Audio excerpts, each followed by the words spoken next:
All right. We're live. Kenny's muted. He doesn't know I undid it. Your mic is muted. Your mic was muted. On my business. Hang on. There you go. You're muted. Hey, just do me a favor. Take like 2 steps that way. Right. Wait, no, you're good. You can hang out right there. Just in the background. Good. You're muted. All right. We're live. Yeah. I have no idea if I'm going to be able to post this because apparently I have to pay. But then I also don't know how to do it on Facebook. So it's a learning process. This podcasting is wild. I don't know how people do such good videos. When you try to do it, it is a genuine job. So it's all good. Pastime podcasting is nonsense. All right. What's up, man? How's it going? What's going on? Good. How are you? I'm good. Just hanging out, living in Iowa. Tight. I usually just say the Midwest because it's all encompassing, so it sounds better. Smart. Yeah. For sure. Happy belated Veterans Day. Yeah, thank you. Podcast now knows. Yeah. Good. Was rocking a lot of free coffee and donuts yesterday. How bad did you blow the bathroom up today? It wasn't that bad. I mean, it's just I think it's one coffee and one donut at a time, so it actually makes you like space it out. It's pretty good. Good. And then I got my oil changed, and I ate at Chili's for the first time in 15 years. Once a year. Everybody gets one. Nice. What are you drinking? I am drinking Tank 7. It's a local beer from my hometown, Kansas City. Oh. Yeah. 8.5%. So I say I grab Boulevard stuff every once in a while, but 2 of those things and I can't complete a sentence. So yeah, I got one on deck. Yeah. So all right, man. So Club Rugby. I wanted to bring you on. We might be bringing DC on because I think your story and your perspective is probably the most common that's not told or is not understood anywhere. The American player that then was developed here, played here, college, club, tried to play better club than everyone else, tried to play, that story that's not talked about enough, and was kind of those gray men coming into the MLR that maybe didn't have like the sexy resume of you either, which at that time was you either were capped or had So I kind of, because I kind of stand on this pedestal where, 10 years ago, people make the claim like, there was 25 studs playing club rugby throughout the country that had great jobs, couldn't be Eagles, couldn't go overseas, right? And, I may have taken a negative viewpoint, but you kind of still see some of these characters and cats on like these message boards and fan pages, like these dudes still exist. And I kind of, I got called a troll on Facebook, actually. It was really funny. People were trolling him when I was like, bro, those guys don't exist anymore. They're gone. Like, they're gone.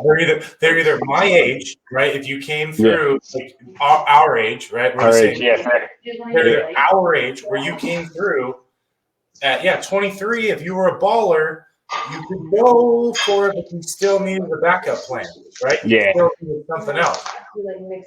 Or like myself and a lot of others, maybe you didn't do a backup plan and you set yourself back for when the game finally ended.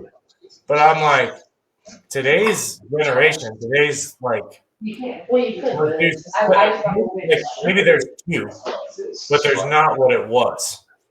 So, I mean, someone played, now like me, multiple different regions of the country. You can speak on it that it's the resources are getting very, very tapped. Yeah. Yeah. I don't even know where to start. That's such a good way. Yeah, right? Like you kind of pretty much put it in perspective. Like what we played, let's see, Seattle. How long ago was Seattle when we played each other for sevens? Oh, bro, that was 7 years ago. I had a 7 years ago. picture pop up on my Facebook. Yeah. So like 7 years ago, I was chasing a dream, I guess. Right? Like Right. and Seattle was the epitome of sevens rugby, and the Blues were just like some boys from the Midwest trying to make a little noise, I guess. Yeah, but you guys were swinging. You weren't. We were swinging. You Yeah, weren't at the party. Like you were swinging. Yeah. We had a good showing that year. But even still, I mean, if you look at our squad, maybe Ed Mills was the only foreign player we had, and that dude's an architect, right? So even his pedigree being well beyond ours, he still had a full-time job, right? So you were grinding. Like the grind was real, right? Like we left, like, hey, we got third, highest ever finishing in Blues history, right? Monday, I was back to work. Right? And nobody cared. Nobody gave a shit. Cares. No, they don't care because they don't care. Nobody cares. Oh, bro, like I still to this day, I tell people what my schedule was like those first 3 years with the Warriors and like what I was being paid, what my daily schedule was. And like I still tell people to this day what those guys are getting paid. And if you're not in an MLR city or state, like people's jaws hit the floor. Yeah. They're like, wait, what? I was like, yeah. Like I have guys like, well, I figured like the low, like you guys were making 50, right? And I'm just, I just cackle, just throw my head back and cackle. I was like, no, 15. 15, maybe 15? If you were lucky. Yeah, if you were lucky. It always stings a little bit when somehow it comes out that you play professional rugby, and like it's usually older people. They look at you, they're like, "You make a bit of money doing that?" And you just smile. You're like, "No, no, I didn't." Well, honestly, it's sad that what kind of frustrates me and makes me mad the most, and kind of what I talk about, and kind of what's stirred me in the new path that I'm going down. But I'm like, bro, you don't feel like a pro, like. We always, we talk about this like mental health and mental capacity, and this thing is talked about more, which is great. But like, you don't feel like a pro. You don't feel like a professional rugby player. You're definitely not treated like a professional, and you certainly don't feel like it. So you don't carry yourself that way, and then you don't perform that way. But in the meantime, your clips are getting posted on fucking social media for the world to see and critique, and we're getting, like, who's the fucking guy on Rugby Pass who actually makes me sad. I used to be a huge fan of him. Now I can't stand the fucking guy. He's old Scott. He's not even old. He's a Scottish player. Plays for Glasgow. I don't forget his name, but yeah, he's an asshole. He'll like talk shit on like MLR clips that pop up all the time. And I was like, listen here, you fucking Scottish Dracula motherfucker. Like, you're getting paid 6 figures. That guy's getting paid 4 or 5. And you're like, that guy shares an apartment with a teammate. Like, and they're spending their money up to eat that week. Like, right. That dude's sharing a van to practice and pooling money to go get groceries, like ramen noodles and spaghetti. Yeah. And these guys are getting critiqued, and social media is what it is, but these guys are getting critiqued through social media as if they're 10-year vets in the Prem that have been playing a professional setup since they were 16. Yeah. Like some of these guys' next mill was unstable, right? Like they could have been evicted halfway through the season because it's just like, I had to choose food or a roof over my head. Not that it was that bad, right? And if that had happened to anybody on the squad, everybody would have stepped up and been like, "We got you," right? But like, that was a real life thing for club rugby players for 10, 15, 20 years. Definitely. Ooh, bro, I remember like when I was up in Seattle, people thought we were balling. I was like, bro, if I can hand Shep enough cash for my rent, I'm the happiest person in the world. Like, Yeah. and then maybe I can have a couple beers, and I got spaghetti in the fridge. Like, that was the life. That's all you knew. And yeah, I don't. My thing is, I'm torn between two minds with what club rugby is and where it's going. Because yeah, honestly, I mean, I have no idea. Because there's no one right now, and I can say this with pretty strong confidence. There's not more than 10 guys in the country right now playing club rugby that are ready to play in the NFL. Oh, 10. I'd say 10. You take the just on a law of averages, if you took the 10 best clubs, they'd maybe if you took the 20 best clubs from both D1 and D2, there'd probably be one guy per every 14. I don't. I guess because I'm like I love club rugby. I'm hopeful that there's more. I mean, I'm saying that here to take a stab. I guess. Yeah. I don't know, man. Maybe you might be right. Like play right now. Play right now in terms of like not just on the squad, right? Like playing and making an actual effective team. And I'm only being this nitpicky because this is what I hear. This is what I read from other people.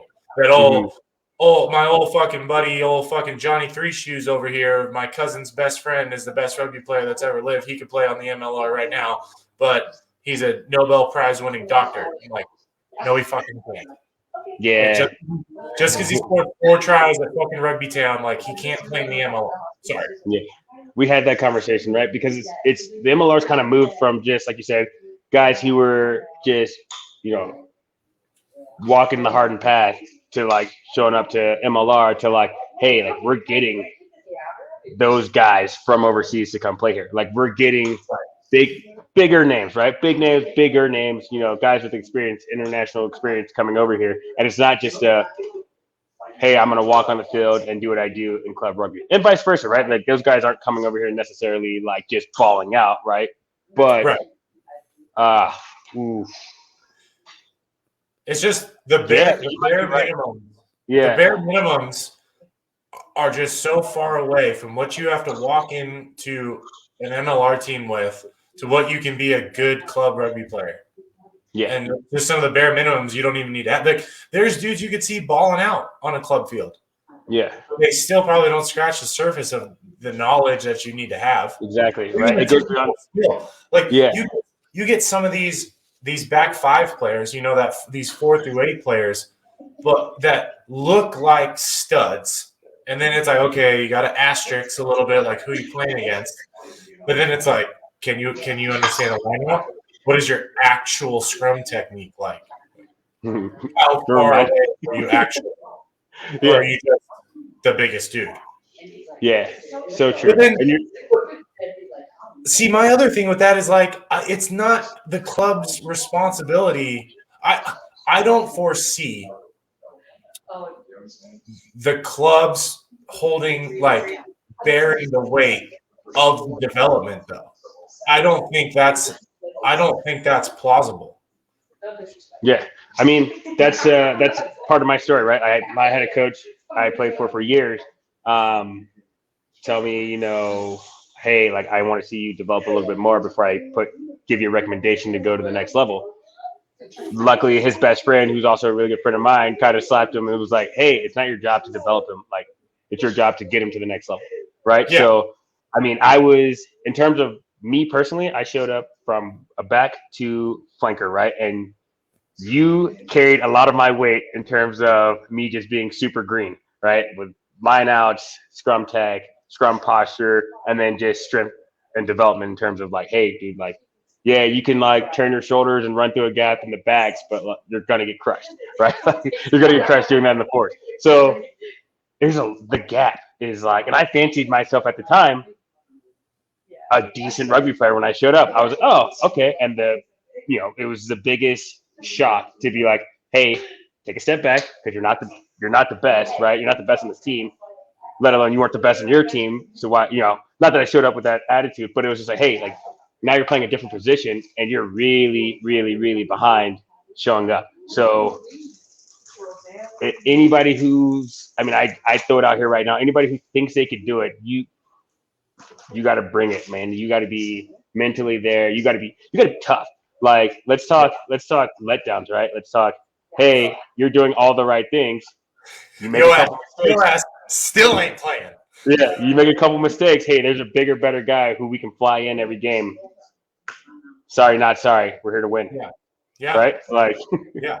Because the toughest thing, right? Like I've caught myself in this now with this transition into coaching, where I've had the open conversation. Mind you, I'm coaching D2 men's right now, D2 men's club rugby. I think we have the potential here if we consolidate all of our resources. We could probably compete at D1 from anything I've seen out of the D1 teams. Like we may not win it, because we got fucking Metropolis and Lions and the Blaze and the Blues and whatnot. Like we wouldn't win it, but we'll keep it. I mean, it's going to be competitive for 80 minutes. No, for sure. But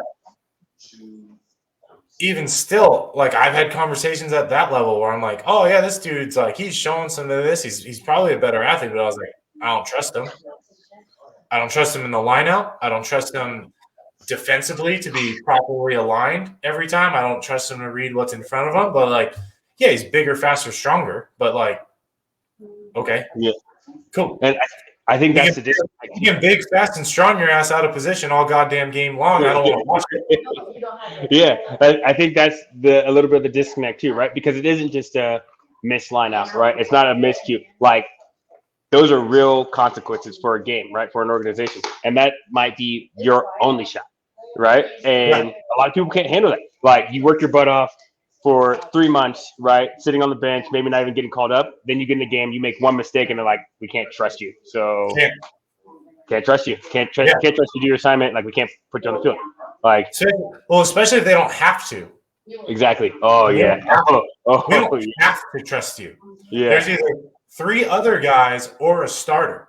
So then you have to wait. So then if you're in that position, then you have to wait for potentially 3 other guys to get their bite at the apple. Mm-hmm. And sadly, horribly, right? You probably, this is I think the biggest conundrum, probably the biggest thing, like that I regret as a player of understanding how to be a rugby player, like especially with my time with the Eagles, like understanding how to be like a good teammate or a good bench player or a good even non-23 guy. And like, because like I came from football, you came from football, right? Like, I hope, not that you get hurt, but I'm like, I hope you fucking trip over your own cleats and look like an asshole because it's my time. But then in rugby, if you put that mindset out, then you're going to go even further down. But then it's like, you got to wait for 3 more dudes to get their shot. Then partially hope, maybe, depending on how good of a person you are, not hope that they don't do bad, but definitely hope they don't do better than you. Oh, for sure. I don't know if I'd wish poorly on someone, but I'm not going to wish more success than me. Yeah, right. I never wish harm on any player, but if it's me versus you, I'm picking me.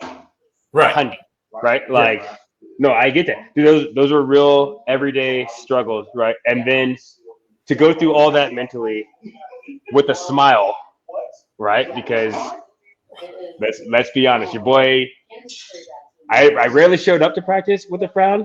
There are a lot of practices I left with a frown, right? But I was at least showing up in that mindset of like, all right, I can control what I can control. We're going to get better regardless, right? And me and you had a lot of conversations about just mentally where I was at, when I was playing.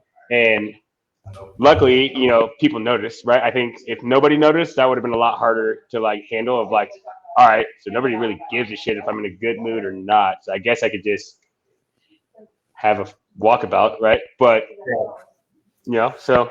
Well, I mean, fuck, dude, to be fair, I mean, you were probably there for part of, 2 of maybe the most toxic seasons of rugby that I'd ever been involved in my career. Yeah. And then an immediate dramatic turnaround with that new staff they brought in, and then even more success on top of that. Yeah. Because like I even catch myself now, like I have the hardest time like watching the Warriors play because I'm like, Yeah. I can't wish one bad thing on my former teammates, friends, brother, all that stuff, right? Like if the success of the 23 guys on the field had no backhanded success to the fucking front office staff, I'd be the happiest guy in the world. But I was like, how the fuck can I have the team win and Brandon and Kimball fucking fail? How do you do both of those things? Yeah, no. That was my whole season last year, man. It was brutal. I was like, I feel like a terrible person. So I've had different conversations with him, right? When I got cut, here's the thing. I hated rugby so much by the time, by that point, when I got cut, it was the biggest sigh of relief. And I was like, Kim was like, well, I want you around the organization. Like, I know you need this. He was like, you need this. I could tell. But I was just like, I might go check out what else is out there. But my shoulders sank so low to the ground. Like, I was driving to Lake Tahoe. Like, I'm on a vacation. Like, I don't have a job. Like, government's paying for all my stuff right now. So I was like, all right, this might not be the end of the world. But yeah, I know my experience was vastly different from other people, right? So I get it. Yeah, maybe, but like there's still like that moment because like we can make the same joke, right? Like we can compare like what my status was within that team, right? From before we existed to right? You want to talk about leader, captain, blah blah blah, face of this on every fucking picture that existed to hey man, get the fuck out of here. So it's like at the end of the day, we've all had this. You all get the same conversation. Oh yeah. And, I mean, it's brutal, regardless of if you have 30, 100, or 5 caps. Like once someone says, "Hey man, we don't want you anymore," like it doesn't matter if you played 1,000,000 games or 1 game. Like it's still the cut. Then it's the same knife. Yeah. No, I get it. I tell people that all the time. Yeah. I'm like, bro, because I saw Tom. Was playing for the Lions this summer for sevens. Oh yeah, I saw him every weekend. Dope. Yeah, it was awesome. Yeah. But so like, this is my thing. Back to the club rugby thing, where I don't know where it goes. I'm getting involved with this XV stuff. I know Utah has the Bees, and it's kind of a shit show or whatever. But yeah, I mean, because you trust every MLR team to have these academy setups. Like they don't have any money anyways. Yeah. And then it's like, then those areas just keep getting better. Mm-hmm. Not every area. Is that if I worded that right? Like Utah can keep getting better because they have an MLR team and they'll get guys to come here and do the academy and then send them to Haggis or send them to the Brothers or send them to the Bees or whatever. So that's fine. But, what about Idaho? What about New Mexico? What about Boise? Right. What about think about that. Boise. Obviously, everything's going to change in about 18 months, and I don't think it's a fucking secret anymore. But obviously, what about the entire Midwest? The entire Midwest has been left behind since the onset. Yeah. Obviously, that's drastically going to change here in about 18 months. You know what I hate to say is TUs need to come back. Territory unions per MLR team. Yeah, see, and that's killing to say, but like what the answer is. My problem is I'm so biased. I want to lean back towards the college game. Yeah. I don't think that's the only answer because we'll still be left behind by other countries when their 16 through 23-year-olds are in pro system. Yeah. But I also don't trust MLR teams to treat players in their academy with any sort of real professionalism or development. True. But then what's the other answer? They come you know, you go play for Metropolis. Like, is Metropolis going to get you prepared for the MLR? I'm not shitting on Metropolis. I won't. Yeah, just get just sevens all summer. I can't really talk yeah. shit. But I'm like, yeah. Are they? I mean, even like, are the when Lions there? Yeah, but yeah. Is the KC Blues going to get you the most ready for the MLR? Probably fucking not. I mean, there's what from the Blues. There are me, Baska, and Working and Gannon. So 4. Do I think there's more? Yeah. Do I think Do I think they need a little help or maybe a little showcase? Yeah. But at this point, it's like everybody's like, "What do I need to do to get there?" I'm like, "Get your fucking self there." Like nobody's coming. Nobody's coming to help you. Nobody's putting your name out there unless you're doing it. I'm like, hey, email the coach. Like, I should just email the coach, email the GM. They have their name. They have their email publicly out there. If you're not going to do it, I tell my guys that all the time. Yeah, and I tell some of these young kids.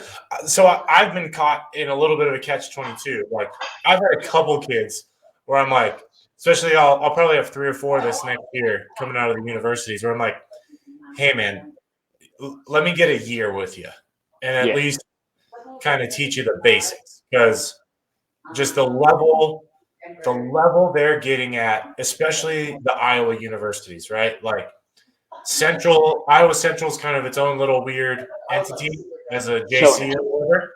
Yeah. But just like Iowa and Iowa State playing in that heart of America, like you're not seeing enough. Like I had a kid come play for Des Moines this year from them for D2, and he was like, "Oh yeah, this was a step up from college." I'm like, "Player, this is D2. This is D2." Like and like K-State's in that region, right? And it's like, I get it. And you're talking about, all right, you want to go back to the college game, and I'm like, John, I'm 32 years old. I will never fucking lose to a college kid ever, right? And that's just a mentality, right? It's just a different beast when you tackled. You're going up against like men the whole time, and then the college dude's like, I'm gonna run through you, and it's like, no you're not. Oh, no, you're not. There. Have a seat. You're not. Yeah. And I get that. Mine is just straight bias, right, from a football mindset, sure. and I fully admit that. Yeah. I think if it was leaned into harder, the development would be different. Some of these kids coming out would have a little more juice to them, But I'm like, no. Like, I'll say this now because I'll never have to fucking back this up. But like the old buddy. Actually, I did back it up, but like old buddy that's coming out of Lindenwood, the back row kid, just a unit, right? He's playing Bombers 7s this summer, and I think he's going to Dallas. Yeah, I don't know. He's a top pick. Kid's a unit, right? Just looks the part. The part. He had a little moment this summer in 7s. That he tried to have a little run straight, and I stuck his ass. And I was like, "Bro, this ain't college." He sat it down. That's what he did. Then, well, I'll tell this a funny story. I don't even know how to tell this story because it's like gloating about myself. But it was funny because I didn't realize I had reached this old man status or the weird status. So I don't even know how to say this right. Basically, it was 7s, right? So I fucking trucked like 2 kids. Like gave him just the old bump, right? Sent him backwards, nothing, right? And the kid came up to me after the game, was like, "Hey, how'd you do that?" Oh, I was like, "Bro, am I old enough or at a status like you can come ask me how?" Like I would have asked anyone how they beat me in college. I just would have been fucking pissed all day. Yeah. I was like, one of these kids are way more mature than I am, but I was like, oh yeah. But I was like, that is what you're saying, right? Like these are kids. They're kids. Granted, they have a way more, I guess, learned. I don't know, like learning attitude, right? Appreciative attitude, right? Like we were shitheads. Let's be honest. When me and you were that age, we were absolute shitheads. Nah, next time I play that guy, I'm spitting in his face. Terrible. Bro, I look back at my time, like especially young, like Seattle Eagles days, like how I acted in scenarios and like completely thinking I was right, like completely thinking this is how I should have been acting. And I look back, I'm like, you were a fucking shithead. Yeah, absolutely. Dirtbag. Yes. Dirtbag, the dirtiest dirtbag. Shut your goddamn mouth and just listen. and learn a thing or two. Luckily enough, I had a couple Blues boys. Chris George, now president of the Blues, pulled me aside like as if he's gonna like mentor me or like do some shit, and looked me in my face and was just like, if you ever fucking yell at the pack again, sitting on the wing, I'll beat your ass myself. And I was just like, oh, play it, we can fight. And then the prop walks up, and another prop walks up, and they're looking at me, and I was just like, I am so sorry. What would you guys like me to do? So, bro, like I had some moments this year. We're having a party over here. So, I smoked the dog shit out of our entire team because our 10 yelled at the forwards. Yeah, and so I yelled at him like, who the fuck do you think you're talking to like that? And it was the tone at which he said it. Yeah. So I went in on him, and then of course, as a coach, I went to the forwards. I was like, why didn't any one of you motherfuckers and tell him not to fucking talk to you like that? Dude. And then it's not me and the whole team. Yeah, everybody's running. Everyone's running. I was like, if we have more respect for each other, then we can just be fit. Absolutely. But there is a hierarchy to this, right? And I used to not get that. Being a back, I was like, oh, backs do everything, forwards just drop the ball, they got to scrum, blah, blah, blah. Buddy, now it's like, bro, and you know what club I'm playing for, right? Park City Haggis, and you know who that coach is. And here's how sneaky he is, right? I was having a conversation with him, like, hey, what's the lineup? I'm helping coach the backs or whatever. He's like, hey, you're at flanker, cool, blah, blah, blah. And like, we don't have any locks, like we got to find some locks. And I was like, wait a minute, am I playing lock? And he was like, buddy, I wouldn't tell you we were playing lock until we got to the game. I was like, fair, right? Classic Hoke move. Yeah, classic Hoke move. Fair, but in that case, right, like I don't let any back say shit to us, right? Like they get mad and I'm like, hey, I've been there. Like you think you're doing it, but you ain't doing shit. You're not winning this game. Hey, that's cool. Come jump and line up. Hey, put any back player at flanker in a scrum and see how dumb they look. Yeah. Right? Like I say that all the time. I was like, I guarantee you I could put any flanker at inside center and he'd probably look fine. Yeah.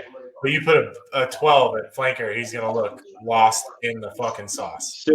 Silly. One, it's like it's going to be all clean, hair done up, right? Like two, right? Like jersey's still somewhat maybe clean-ish, right? And then positioning, obviously. Three is just like playing the game. They're going to be out of sorts, which is like funny that's the last thing I brought up. But like, oh, that guy, like it's just that guy's never played here. Let's run at him. Yeah. Let's push to him, right? So I don't know, dude. Club. Back to we say all that to say this, right? In my non-expert opinion, I don't think club rugby is going to progress anymore until it gets a MLR backer. Meaning, like, if that's TU, hey, we're only our development side is only going to look at guys from this region, right? Which is impossible to say, right? Because you're tapping out, right? You're not giving yourself the best chance. You'd be an idiot. You'd be an idiot, exactly. But in terms of maybe switching that and saying, hey, we want to pull a lot of our grassroots talent from this region, right? You might not make the squad, you might make the academy squad, but you're getting a look. And then from that look, you get a recommendation to another team where they might be able to use you, right? So, because I know guys on the Blues who I see, like they put out highlights, go follow the Blues, Kansas City Blues, that's, they're blue, that's their plug. But they put out highlights where guys are making plays. Good plays, right? And some of the guys, like I know personally, where I'm like, I mean, what's stopping you right now? But it's can you, if you get there, can you handle it? Guys ask you all the time, hey, what do I got to do to make the Warriors? What's your first thing? Hey, what's your Bronco time? You guys run Broncos? Oh, bro, I ran. Yeah, a couple times. So. Yeah. Well, and that was funny. Like I ran a Bronco with some of the guys, and I beat them. And I'm not in anywhere like season fit. Yeah. And I was like, bro, I would have not just passed, and I just beat all of you. Yeah. That's why I was like, I have the biggest problem that I tell, especially with talented players or guys who probably have like if I'll just make up, right? If you need it, right? What do I need to make the Warriors? Or what do I need to make the MLR? Well, you need these 5 things. Yeah. The dudes that have like 1 or 2, and then the dudes that have like 2 or 3. And then I was like, okay, like 5 was the minimum to go through the door. And I don't think that was explained to me properly. Because once you get past that, there's the rest of the fucking body. Right? Yeah. There's levels to this shit. Absolutely. So that's my biggest. I was like, well, I'm fast as fuck. Cool, man. Like, you can't pass. You don't know how to be in position. You can't rotate on defense. You don't know how to read kicks. You're not getting under the high ball. You can't kick. You can't pass. You can't run a 2-on-3. And you argue every question I every comment I give to you. Like you don't understand spacing. Yeah. And you have a bad attitude. Oh. Yeah, man. Like, I tell guys, I was like, bro, big, strong, fast is the bare minimum. Yeah. The bare, like, everyone's big, strong, and fast, bro. It's like, this is when you can say, like, it's pro rugby. Like, everyone's big, strong, and fast. Like, you know, the example I bring up, our boy Angus McClellan, right? Like, right? Like, okay. Not big, strong, and fast. Oh, headphones died.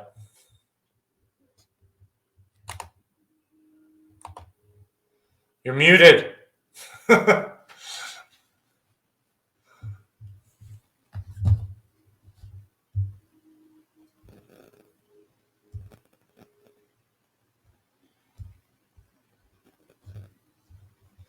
You're muted.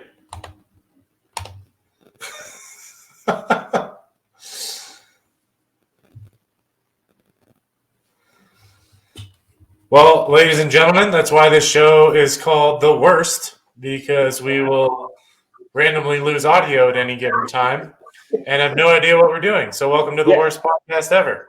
Welcome back, everybody. Hope you enjoyed the commercial break just as much as I did. Again, brought to you by both. Yeah, I get out of jail and everything, man. My show's called The Worst. Anything bad that happens, I'm like, it's not my fault. Wait, you didn't send me my AirPods, so there we go.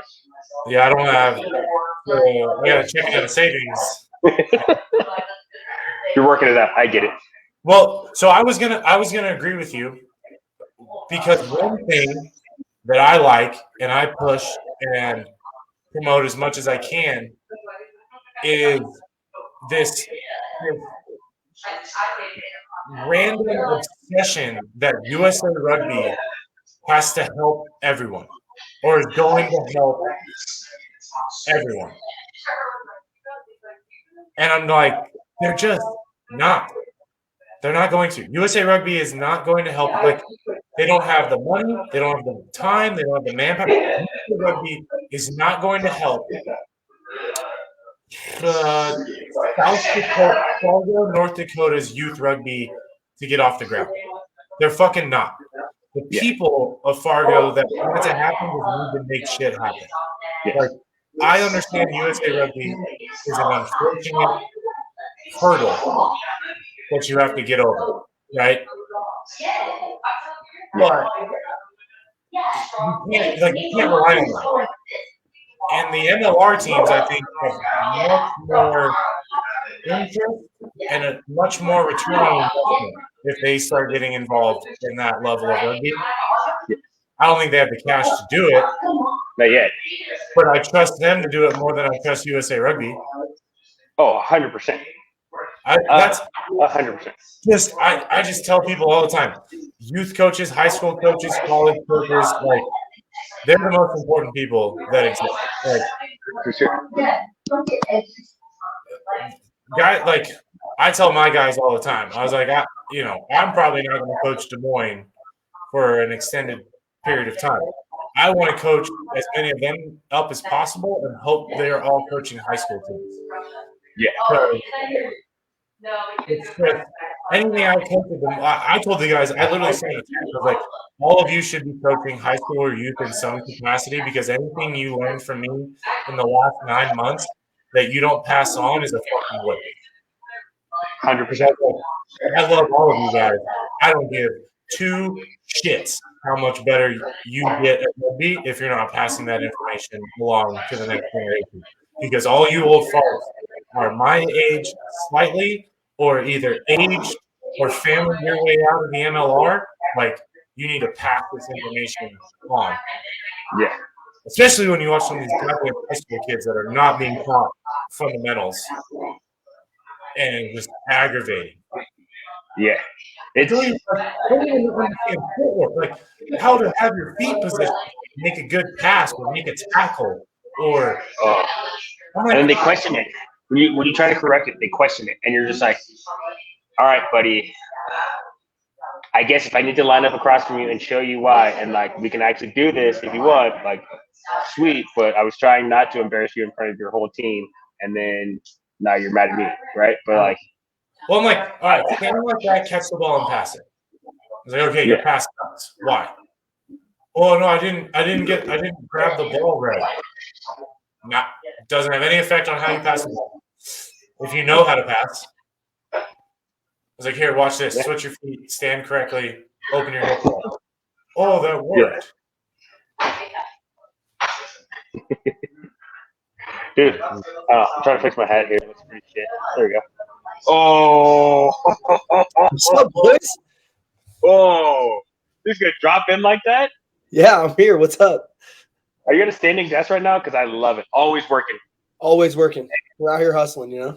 But you're looking down at your camera, which is this like those minor moments in life where you want to feel tall? Yeah, I don't have many of them, so I'm taking full advantage whenever I can, for sure. Let's go. Right. Well, Danny, DC, welcome. You were on because I think you're in the same boat as Kenny, where they're actually the same boat as me, to be honest.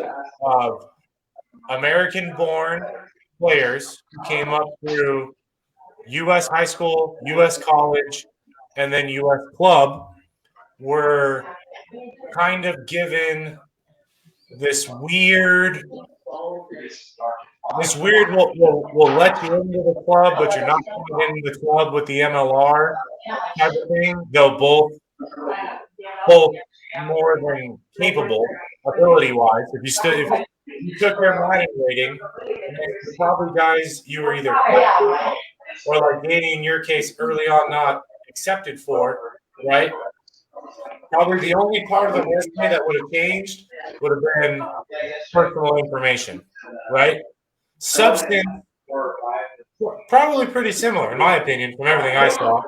And I'm fucking super biased, and any funny talker just automatically annoys me. But outside of personal information, right? Name, date of birth, place of birth, the bulk of the resumes are pretty similar.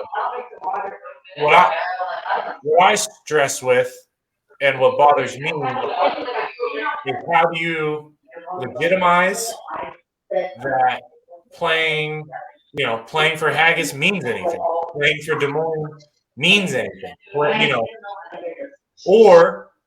the other conundrum is, do you even put any emphasis on that, or is it all just academies, U20s, U16s, all through the Warriors, and you're just hoping to send people there?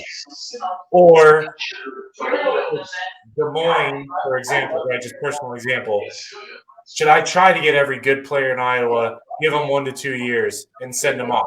Or am I like, okay, fuck, you can tie your cleats and you know the rule.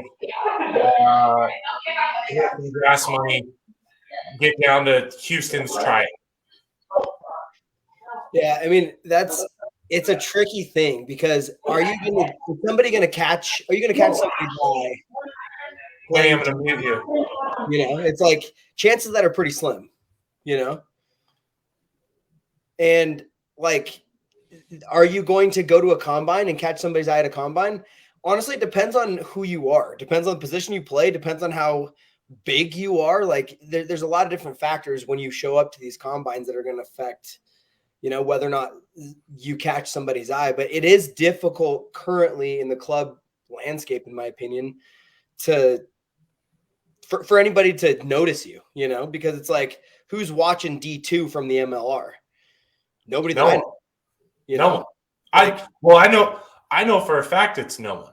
I mean, I tell my guys, I'm like, listen, man, you got fired at bottom. I'm not tooting my own fucking horn or, being a douche, but I'm like, yeah, if any of you are good, you do get the benefit that I could probably pick up a phone for you. And if I'm like, this dude don't suck. I'd say every GM-ish, there's a couple of them that I don't actually know anymore, but every GM would at least be like, okay, well, yeah, our next thing is this, and, we'd love to have them down. Now, is that the case? And Haggis is a weird one, so it's hard. It's not a good example because it's the non-MLR states, not just the cities, but non-MLR states, whole entity states that these guys just have no clue.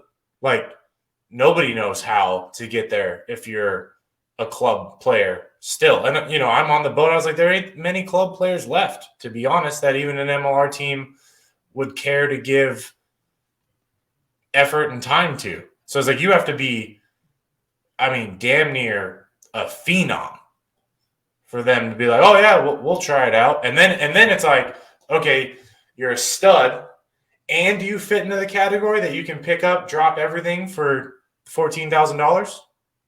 Yeah. Or for God's sake, especially for fuck's sake, if you're an American club player and you're just an American player, you're probably looking at 15 for year one. For sure. Right? For Christ's sake, wasn't Bailey on hourly? Last year, yeah. Yeah. As a goddamn captain of an MLR team. Yeah, and balled out, Yeah. Well. He's one step away from being a goddamn Eagle. Yeah. And I was like, listen, I try not to shit on the Warriors. It's too close to home, and obviously I can use my own personal shit and get more personal stories. And I don't want to air dirty laundry, but that's something that's almost fucking psychotic. That Bailey Wilson, your captain, was making. I make the joke. I could drive 6 minutes from my house. There's 27 fucking businesses that are paying $15 an hour. You don't have to tackle one Tongan to work there. Not fucking one. Not one Tongan is going to try to end your life working at fucking Einstein's Bagels. Yep. No, and it is such an interesting, because of course the league is young, right? We're stepping into the fourth full year, if you call COVID a year, the fifth year of the existence of the league. So it's that was my last year. I have to count it. That's all I got left. Yeah, That's exactly. all I have to hold on to. Exactly. Same. But it's one of these things where it becomes extremely difficult to check all of the boxes that you just checked. And that's part of the reason why I think the MLR has targeted college rugby so much and started this draft, which I think is great. Super great for identifying talent. Really important, right? But these are guys that are coming out of college. The majority of them don't have jobs. And so it's like, hey, I'm going to get paid a little bit of money to play rugby. Like, yeah, sure. Great. Well, and me and Kenny were saying, like, I made a joke. I made a back in my day type of comment once. And I kind of hold on to it because I was like, I see some of these guys coming out of college. It's not the same as some of the guys that used to be coming out of college. Because it used to be when you did come, like, and again, bias, right? Especially for me and you. Like, if you're coming out of Cal, Utah, BYU, Life, St. Mary's, for a time when it was kind of just us at the top, plus, Army, Air Force, and then Lindenwood and Davenport started being in there. But, like, if you came out of Cal, St. Mary's, BYU, and Utah, like, you had to be ready to go. You had to be ready to get on an Eagles tour after you graduated. Like, you had to be ready. If you didn't, you go play D2 somewhere, Yeah. You didn't have a choice. You're either going to be a capped Eagle or you're gonna play social rugby, Yeah. It's funny you say that. Look at that class though, right? So you both went to Utah, right? Your class, and I'm watching this from halfway across the country, right? Don Potty coming out same time, Threaten coming out, John Cullen, right? Danny, bless your fucking heart, you should have been there, right? I don't know. Nata was on that. The leading scorer of the MLR year one, like Nata's brother, who was arguably kind of better than him, Shep, who was an MLR. Mike Shepard, who's an MLR starter. Yeah. I mean, that's 7. We had 7 guys on our team that were MLR players and or starters. I made the joke, the college All-American team that I got to play for, we had 17 guys get capped and or are now MLR players. And I mean, like, bro, that was, if I go the front row alone, well, Paris isn't playing, but Paris, Shep, Don was the 9, me, Ben Landry, Mike Lawrenson, Danny Barrett, Ryan Roundy, who if he chose to play rugby would be an MLR player. Dude, I went to a wedding with Ryan Roundy. He's the Madison Hughes, Tim Moppin, and Jake Anderson, and Seamus, and the other dude from St. Mary's that got some dope-ass job. That was our All-American team. Oh, was that oh shoot, what was his name? I know who you're talking about. Yeah, it was insane. Insane. Yeah. Now, I don't know how that would have been. Like, again, if you put it into perspective, if we were this deep into the MLR and we were all graduating, I mean, I have no idea how you could make the claim of where we would stand going straight to that. I didn't know, like, because I'll be the first to admit, I didn't know shit about playing when I came out of Utah. Even after I'd been capped, I was like, especially for what I know now, like really know about the game now that I've studied it, I was like, I didn't know a goddamn thing. And I was out there playing test rugby. Yeah, dude, it's crazy. It's built on potential, and I think part of that is the effort to improve coaching at like the youth and high school levels. Bro, coaching's number one. As coaching improves, the talent is going to improve. Like the athletes, as we know, are there. The athletes are playing rugby. Coaching is 100% far and above above anything else in this country that has to be developed. Coaching. It's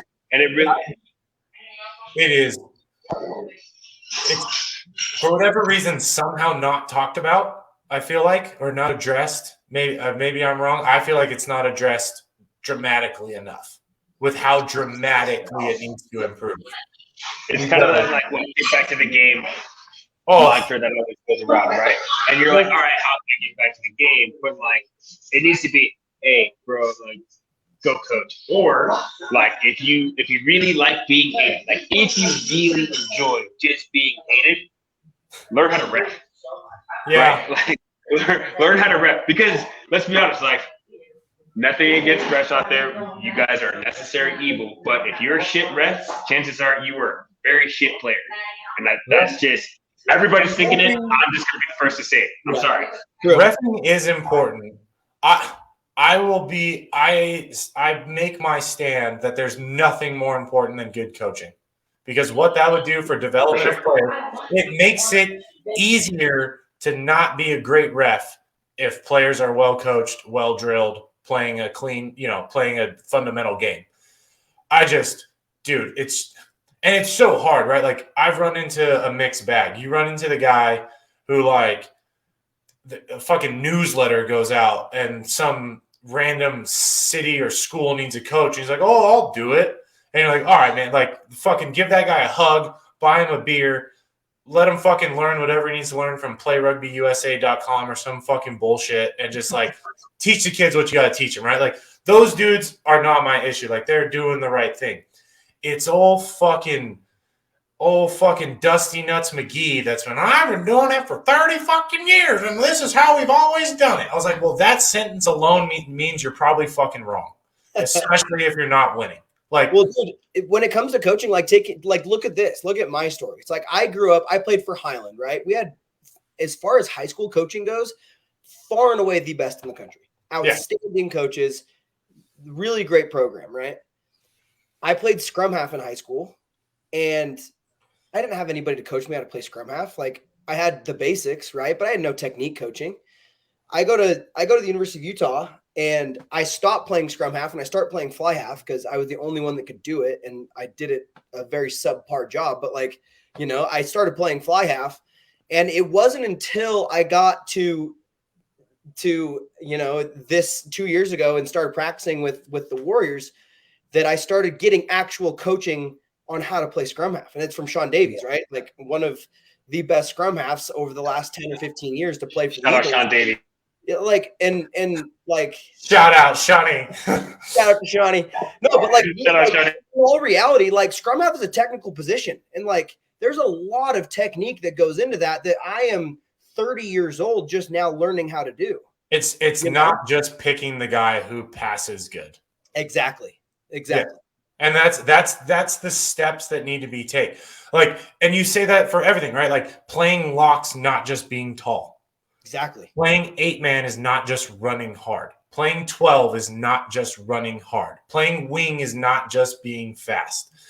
And that's where I say, good segue to another point. I won't dive into it, but there, you get typecast, right? There's a typecast for wing and fullback, and that's kind of needing to like sway somewhere else, right? Like that needs to change because some, they can kick, we can kick, we can, whatever, right? But it's like not just typecasting players are like you're the fastest, you're gonna play here, and being like, oh, well, like your vision is dope, right? But more so, you never get mad or like emotional about anything. Go play 10. Like I just need you to keep your head on a swivel and like keep level headed the whole game, right? So I 100% agree with that. Wild.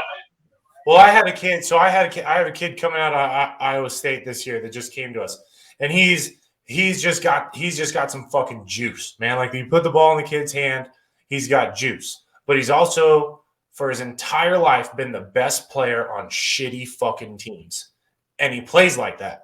So I moved him all around the field this year, trying to find where he would fit. But I also put him in a scenario to be back playing 10, but on a team that has a pattern and has a system and has a way of doing things. And where he was at when he first came to where he is now, and like the questions he's asking me is what really, when you kind of know, like that's really like the best moment you have as a coach. Like, when you get someone asking you like the legitimate question, you're like, oh, you're actually fucking thinking now. Like, all right, now we can have a talk. Because at first it's like, no, follow the fucking system, make the goddamn calls, read what's in front of you. You don't need to make shit up. And then he'll come ask like, well, hey, if I'm seeing this, this, and this, I'm like, yes, exactly. That's called manipulating a defense. You don't have to just make shit up and step 3 people and be the fastest. I'm like, bro, you're still just the fastest dude on the field. But I was like, I don't get excited when you step inside 3 guys and go score a 60-meter try. It doesn't excite me because I know what you want to do. I know what your goal is as a player. I was like, you ain't going to fucking do that where the big kids play. You get your fucking head I was like, you step back inside twice and you get some fucking tight head prop with nothing to live for. He's going to break your goddamn ribs. Yep. Right. And that's something that I think is huge with the push for like the academy teams, right? It's like, let's give these star high school players somewhere to go and play and be a part of a system and not be the man, have them go in and fit in with the other all-stars in the state and have them learn what that position's actually supposed to do. It's not supposed to be put the team on your back, break 7 tackles and score a try, because that doesn't happen, Right. But that's what you had to do at 10 when you were in high school. Exactly. But I think that having the development of these academy programs should be really good for that, right? But what about the states that don't have MLR teams, like you said? That's what do they have? And that's my thing. So, like, if you guys have seen it on Facebook or whatever, like, I'm getting involved with this XV stuff. And obviously, with the Army team, I'll always be involved with coaching and all that now. But trying to get it to the Iowa and basically these non-MLR states, because Flinty's basically pitching it as like a minor league type of thing, and just kind of offering more than either what the clubs can do or like finding a way. It was a weird way because I asked him, I was like, well, you're not trying to get rid of clubs, but like for us, right? Like I can't go right now and play. If Des Moines played the Raptors, we'd get shit stomped. But if I had every good player in the state of Iowa playing, okay, now we can actually put something together, and then you can actually see what high level play is right. Like even Metropolis, if the Chicago Lions went and played some of these academy teams or some of these like second MLR teams, they might get rocked. But if you had every good player in Chicago or every good player in Minnesota, and now you're putting those guys on the pedestal and in front of these teams. So, yeah, I don't have the answer of the non-MLR state teams of what they do because, I think you see the big worry is like, okay, do I have to move to Utah to ever, if I live in Kansas, do I have to move to Utah to only play high-level rugby, or can I play here and then make it to the MLR? I don't know what the answer is. I would love to think that, yeah, you don't sacrifice the club game for the MLR, but you absolutely can't, right? Like that's the love of the game. That's where I guess anybody coming from our situation, besides college, right? Because college is fun, but like you guys were good in college. Kansas State was decent at college, right? Where I really learned that, like, oh, I kind of like this shit. Like I actually kind of love this shit. Oh yeah. Rugby, right? Yeah. Right. 100%. 100%. But I think you're right, dude. You might be onto something. Maybe a state team is the way to go. So no, maybe not too much TU, right? Where they're doing a TU All-Star tournament every year, but it's like, hey, we're gonna take a state team. Hey, sorry, Dakotas, you guys get lumped together. Carolinas, you guys are lumped together because you gotta do what you gotta do. Who the fuck cares? I think that's a little bit better than like the full regional thing, like you were talking about, because it's like we have the Thunderbirds. The Thunderbirds don't give two shits about any of my players. They're not gonna pick any of my guys over KC Blues, Metropolis, Chicago teams, and St. Louis Bombers guys. They're just not gonna do it, no matter what. And good, bad, and different. I'm not bitching. It's just that's what it is. They're not gonna fucking pick them. But if I had the fucking Iowa fucking Bucks or whatever, and we had our team, and then we go and fucking slap Illinois' team in the mouth, then it's like, oh, well, all right, maybe they got something going on over there. We need to change our perspective. Instead of like, oh, well, there's the Thunderbirds. You just got to hope to get that. I was like, well, you're still playing. There's just bias and perspective and favoritism everywhere that it's like, I don't know. That's why this is an entirely different subject. That's why I roll my eyes when people always like talk about like the Kiwi model of doing things or this. Like, I'm like, it's completely different levels, right? It's like this goddamn thing so structured over there to like this league to this league to this league, and we don't have that. New Zealand is the population of fucking Idaho, an entire country. The population of the state of Idaho. That is New Zealand. Basically the same size too, and almost the same shape, kind of, right? What the fuck are you? There's no comparison between these two countries. Like, I can drive from the top of New Zealand to the bottom in one goddamn day if I catch the ferry at the right time.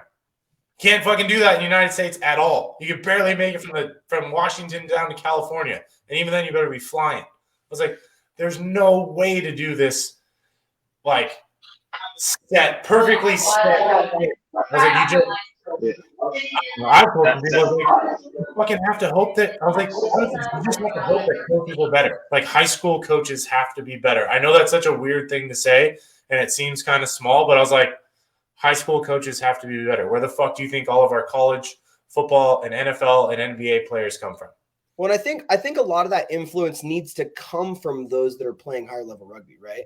Has to be because right, I'm not going to be able to go and place 15 high quality coaches to the local high school teams, right? But what we can do is you can go to, a training a week of different clubs or different high school teams in the area and start to help them to understand those coaches through you coaching the boys. Like, this is where the difference lies, and like, that's a small thing, but it can go a long way. It goes a long way. Exactly. And that's where I feel implement some fundamentals that people don't know. That goes a long way. The problem is you get egos.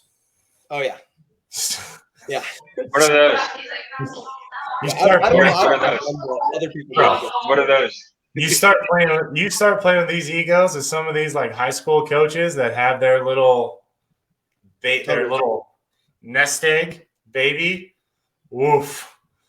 That's a conversation. I'm like, oh, yeah, you And got that is one thing that is really advantageous. But once again, it's only advantageous in MLR states, right? Because like Yeah. I could go to a high school program and the Utah community, the rugby community is tight knit enough that like if I don't know him, I know 30 people that know him. And you can make that connection. And it's like, oh, you're on the team. You play for the Warriors. Great. Yeah. Can you work with my nines? Can you work with my tens? Can you work with my fullbacks? Can you Yeah. take the backs for a session? Right? Like those things I feel like are happening in MLR states. It's a little bit more difficult in non-MLR states, I would imagine, because it's like, who are you going to pull? You know, you're going to pull your star from your D2 team. And it's like who played college football and he's just a good athlete and he breaks a lot of tackles. Like, you know, it's like, and you're going to have him go out and teach these boys how to, you know, or these girls how to, you know, scrum to rush to, you know. I'll say they're out there, right? It's one of those things where like, and rugby is like, in my opinion, the quintessential game that requires, especially in the United States, those that know to give back. Like it is so important. Well, and It's this is probably this might sound this is gonna sound a little douchey. There's very few that know. Yeah. true. There's that no. There's a lot that there's a shit. There's an unmeasurable amount that think they know. Yeah, 100%. Those motherfuckers. Jesus. There's a lot that know. I think there's very few that really know. And I don't think there's anyone that you could, you know, there's probably single digits of genuine masters of the fucking game that, and I'm talking born, raised, American accent, master of the game, like mastered coaching, understands it just like Bill Belichick, Bill Walsh level of understanding of a sport, probably single digits. And I don't know any of them by their first name. I know a lot that really know the game, but that trickle down gets so muddled. And yeah, it's so hard to compare. Like you have guys that coach high school football that easily knowledge of the game could probably coach in college or even the NFL. For sure. But they coach high school football.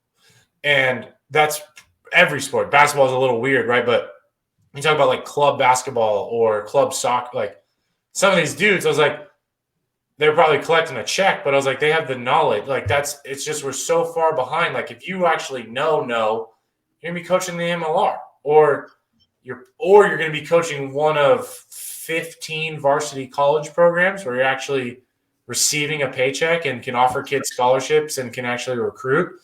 And then after that, it's luck of the draw. Like it's luck of the draw. Like I tell people all the time, it's like I'm here now. I'm going to do everything I can. Like if I do any good in the state of Iowa for rugby, it was just the fucking luck of the draw that I had. Like or Paul's from here. Paul Emmerich comes back and does stuff all the time, but like that's just luck of the draw. There's fucking 500 guys here that can coach football at a high level. There's probably 10 that can coach rugby. It's true. And I was like, you know, it's funny. That is one thing that is changing. Right? You have more and more domestic players playing professional rugby in the MLR.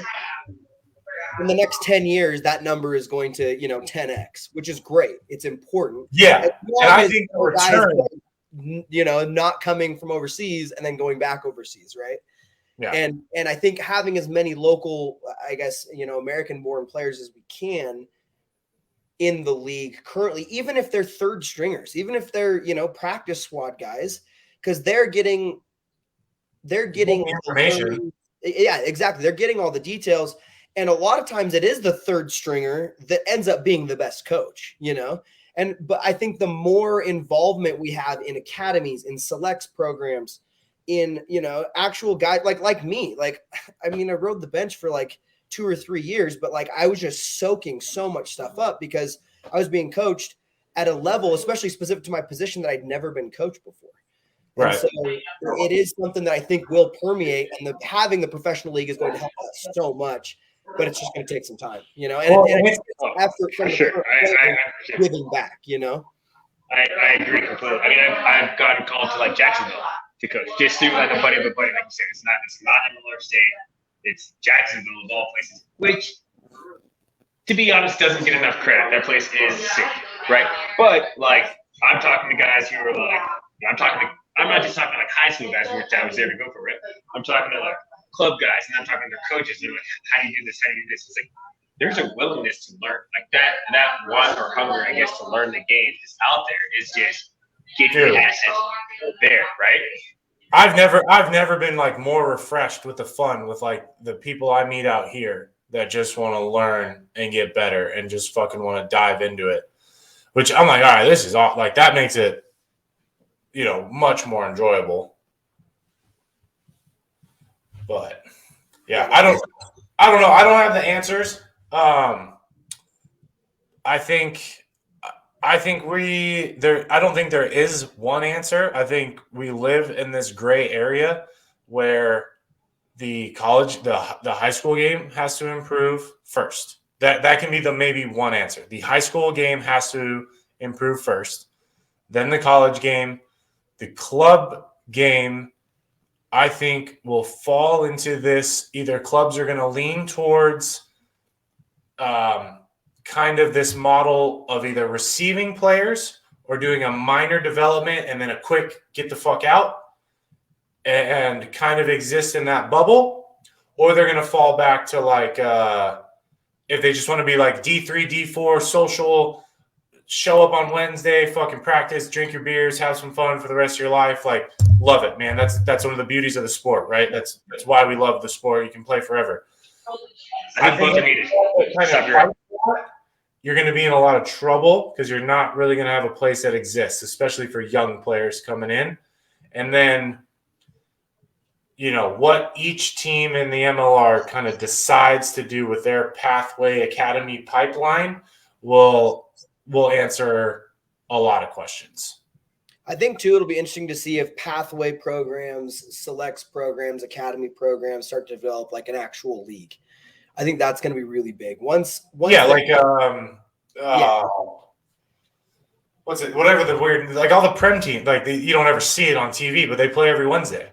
Yeah. If you're in the Prem team's academy or development side, you play every Wednesday. Exactly.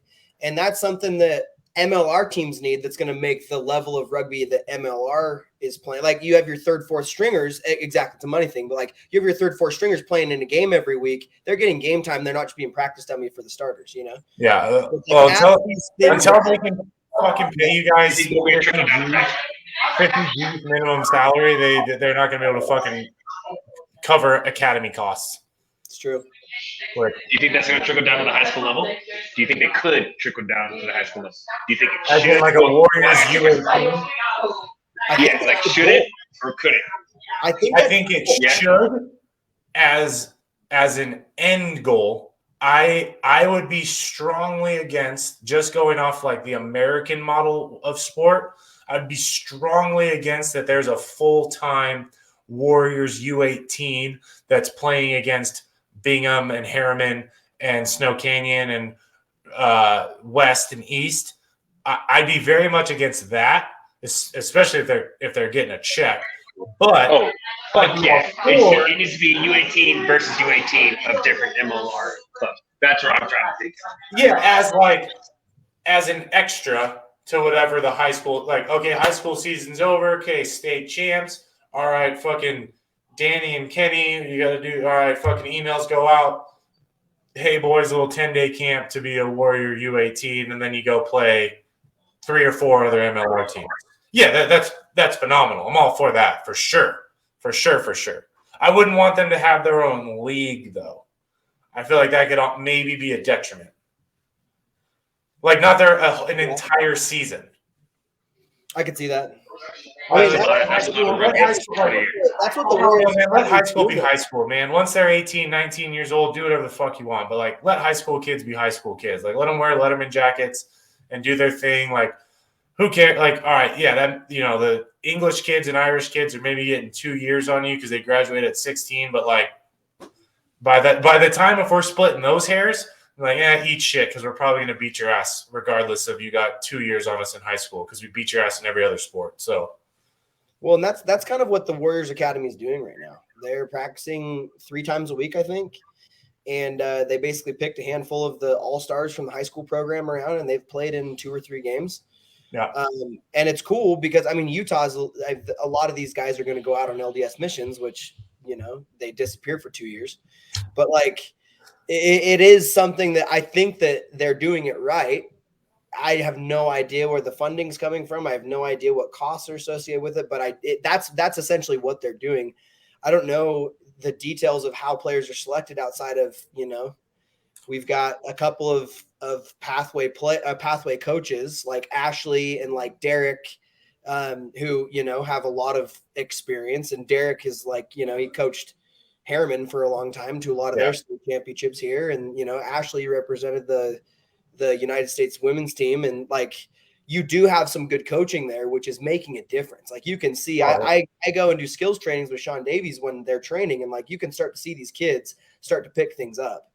And it is making a difference. But like every program, every MLR team needs to have one of those. They need a way to be able to play each other for sure. Because right now they're just playing like random pickup, some random team from New England comes out. Yeah.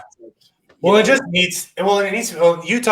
a tough one, right? Because I have to put my Utah bias away because like my buddy, for example, he coaches University of Iowa. Good friend of mine is trying to get that program going, right? He went down to nationals, and we had 4 high school teams from Utah in nationals, and two of them made the semis. And he went and watched them play. He's like, bro, like Harriman and Snow Canyon or whatever were in the semis, right, for 15s this year. I think Harriman went to the finals for Snow Canyon. One of them did, right? And he was like, bro. I was like, yeah, man, shit's different out there. Like, I was like, that's what happens though when you're playing this much high school rugby and you've had it for so long, and the high school rugby coaches know what they're coaching. I was like, Harriman. I remember there's times you watch Harriman practice, and I was like, the fuck are these kids? They're doing stuff cleaner than we are. Bro, they're in the same kit. They've got 75 guys at practice. It's ridiculous. It's a well-run program. Harriman has hundreds and hundreds of kids in their youth program. Like, it's freshman through senior. Multiple teams. I was still like, right? But see, here's the thing, right? Like Iowa high schools only play 7s. They don't play 15s here. Yeah, because they don't have the numbers. And then I'm like, there's a school, there's multiple schools, but there's one school for sure in South Salt Lake County. Harriman High School has 2 JV teams because they have too many goddamn kids on their team, and they just play each other when they don't have a game. But we don't have enough to have 15s in high school. And it's just like, where do you obviously that's never going to change. Utah was already a mecca of rugby, so it's a hard example to use. Like MLR or not, I mean, there was just a never-ending rugby in the state of Utah. Just Polynesian influence, culture, even the LDS influence in culture was conducive to building rugby, and so it's a weird example to use. California is not fair either, just by population with how much rugby they play there and things like that. But yeah, I don't know. But we have to wrap this up. I'm trying to think of a good question to ask you guys to wrap up. Something semi-controversial, but not that controversial. Politics. No, favorite? Well, teammates easy. Obviously, that's me, so I don't even need to ask that. Favorite place you've ever played? Stadium, park, it doesn't fucking matter. Anytime. Favorite place you ever played? Club rugby. Has to be club. Can't be anything else. It has to be club. Anything non-MLR. If you did cool shit with Highland because you're a nerd, whatever you guys did back then.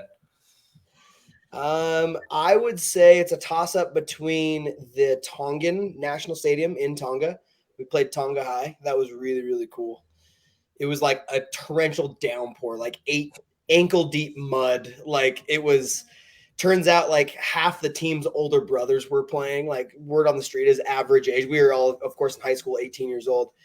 Word on the street is average age was like 23 in the team that we played against. But like that was an experience for sure. The other one is probably the Las Vegas Invitational Sevens. Okay. Playing in Sam Boyd for the championship against Life. That was really, really cool. Those are probably my 2 favorites. Yeah. Let's see. So I played in in Cuba, right? Cuba's not very big, so they have like one national stadium in Havana. I got to play in that, play a 7-server in that for a second. That was probably, I guess, one of the coolest. I'm thinking club. I don't know. I mean, we got a pretty dope. I guess it's MLR, right? Just played with them for Haggis. So we got a pretty dope stadium here in Utah. I gotta give credit to that. The backdrop is just bar none. When you actually look at it, it's not anybody's stadium that belongs to rugby, but Park City Haggis played there, and that counts as fun. So yeah. I mean, even City Park is pretty sweet. To be fair, City Park and Park City is. Bro, On a nice fall day where it's just cold enough to see when your the leaves start changing, you got Park City downtown right there in the mountains. Oh yeah, that'll get me going. Let's see. There. Mine would be probably Vancouver Rowing Club. Up in Vancouver, field and clubhouse is right on Vancouver Bay. So you're playing with like the backdrop of the bay in downtown Vancouver, and then the clubhouse is a boathouse on the water. So that place was pretty sweet. We would that was always a home and away with them every year when I was up in Seattle. So that was a cool trip. So yeah, there you go. Did you play at Dartmouth? No, we didn't play any. Like we only played 4 games when I was in college because we got our asses fucking booted off the campus. I didn't play anywhere cool. Good times. I didn't play at Dartmouth in college. I played at Dartmouth in high school. My sophomore year, that's where nationals were. They have a really cool clubhouse with like a beautiful field, and it like drops down to like these like green rolling hills. I've heard it. I hear people like post about it on social media that it's sweet. It's sick. Kansas State plays in the old football stadium, that old stadium, so that was massive. It's kind of like a Coliseum type deal. Yeah, I don't know. Yours are pretty cool. I'm gonna say I can cheat and be like Notre Dame was the coolest person I've ever played, but that was for football. That doesn't count. Yeah. I got to step on Sporting KC Stadium for a scrimmage, if that counts. So that's pretty cool. Yeah. All right. Well, thanks, guys. As everyone knows or should know, if they're watching this, they already know me and you. I'm not fucking that famous that there's like strangers watching us on this podcast. But thank you, DC, K. Scott. Appreciate it. Obviously, former teammates of mine, guys who honestly kind of something I want to do more is kind of highlight the American club rugby player and what it was like. You know, I'm actually very proud. I'll probably become more and more proud the older I get.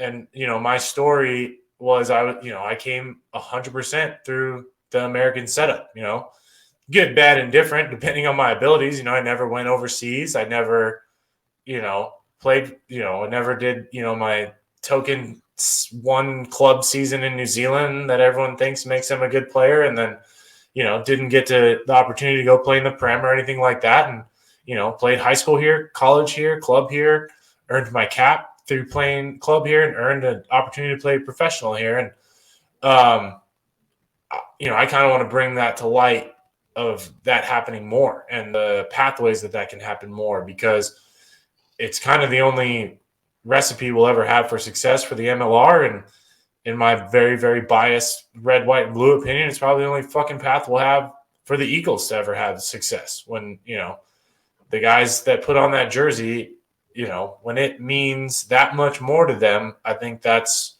when we'll see the big jump. You know, when what they say right now, a freshman in high school, if the bid goes through, right, there's a freshman in high school right now that will play in a Rugby World Cup on American soil. And I think that's It's chilling. that's an amazing thing that needs to be understood of what that kid, the coaching, development, support, what that kid, those kids, this group of kids, right, these freshmen in high school right now need to receive to accomplish that dream. So, yeah, I don't have all the answers, but I'll always give my opinion. So, yeah, thank you guys for coming on. We know. This was the worst. We Appreciate know it, boys. that Colton will always We know. voice his opinion. He will make it known. That is for sure. Whether it's asked for or not, he will make it known. You're gonna hear it. You're For gonna hear it.